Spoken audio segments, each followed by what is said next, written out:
Hello friends, 8வது சம்பள commission மூலமாக ஓய்வூதியம் மற்றும் சம்பளம் அதிகரிப்பதோடு மட்டுமில்லாமல் ஓய்வூதியம் வாங்குவர்களுக்கு நிறைய சலுகைகளும் அனௌன்ஸ் பண்ண போகிறாங்க. அதோடு சேர்த்து 17 மாத நிலுவையும் வழங்க போகிறாங்க. அதை பற்றி தான் பார்க்க போகிறோம். 8வது ஊதிய குழுவுக்கு மத்திய அரசு அதிகாரப்பூர்வமாக அங்கீகாரம் வழங்கியுள்ளது. இதன் மூலம் மத்திய அரசு ஊழியர்கள் மற்றும் ஓய்வூதியதாரர்களின் சம்பளம் மற்றும் ஓய்வூதியம் விரைவில் மாற்றப்பட உள்ளது.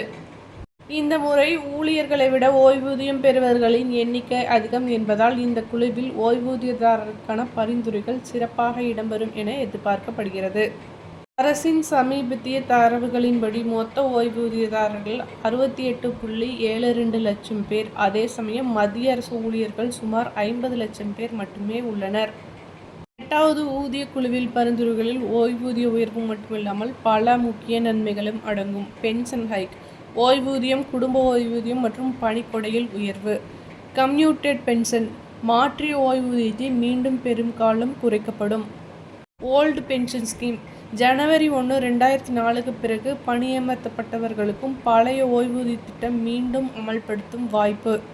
அரசு மருத்துவ திட்டத்தில் பணமில்லா சிகிச்சை வசதி. டியர்னஸ் ரிலீஃப், அகவிலை நிவாரணத்தை அடிப்படை ஓய்வூதியத்துடன் இணைத்தல் போன்ற சலுகைகள் இதன் மூலம் வரக்கூடும் அப்படின்னு சொல்லியிருக்காங்க.